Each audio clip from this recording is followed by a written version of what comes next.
point of all this. There is no point.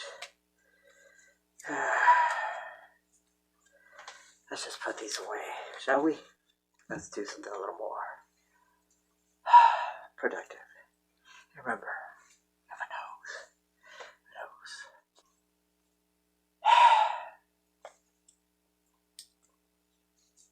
Next time all there.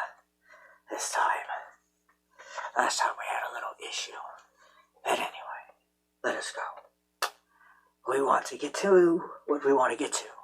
But first, obviously, some explainings. In order. As you can see, I am not in my most atypical, humble abode. I am here at the defunct set of Daniel Payne's comic novice. All one word with a capital C, capital N. Anyway, short-lived, it no longer exists because, well, he's conducting a little experiment for me. So, I decided, well, we shouldn't just let this set go to waste, sitting here useless. And I also thought that perhaps using this might give Mr. Payne some comfort that it is not being forgotten. If not that, it'll probably just piss him off because I'm using his set.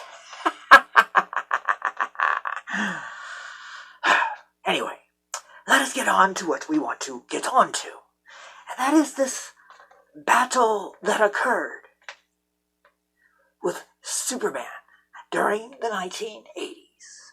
That is mostly forgotten, overlooked, or straight out unknown by a mass majority of folks, as I am to understand.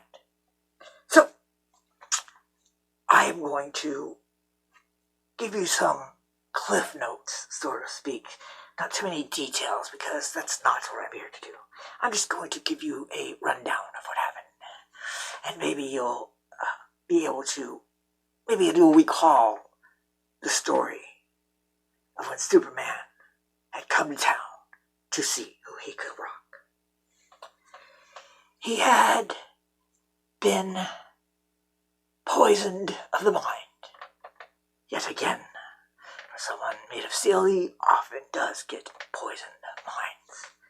Anyway, so he comes to town, blowing every single makeshift superhero crew that came to try to stop Superman.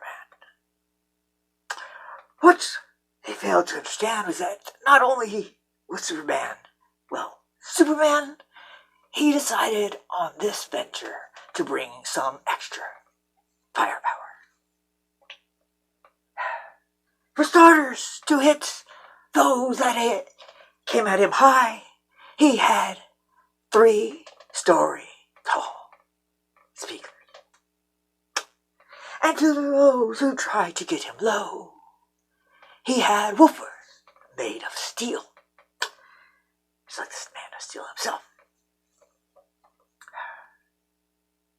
Of course, that's plus his natural given power, such as his speed, which enabled him to fly 3 times around the world without missing a single beat on the set that he was at. And so, when Superman decided it was time to attack, he turned his power on, shaking the ground, causing it to move, which in turn caused buildings for miles around to sway like in a groove.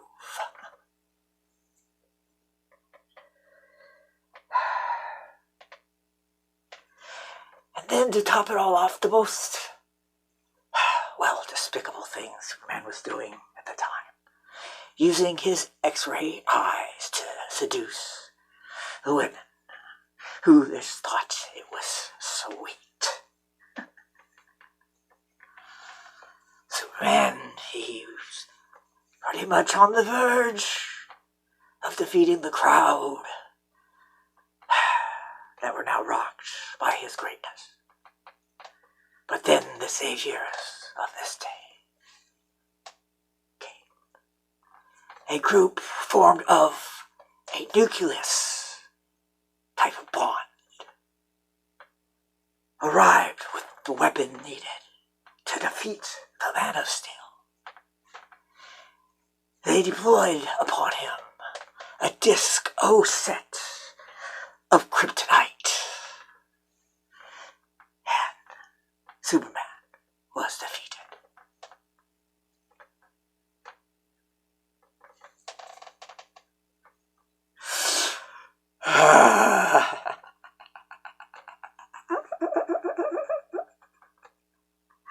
I do hope you found that little anecdote amusing, that little mistelling of the story of Superman in the song Jam On It by Nucleus.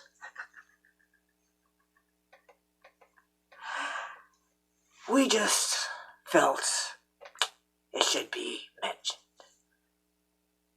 And there it is, mentioned. Now, since we have gone through all this trouble to dupe some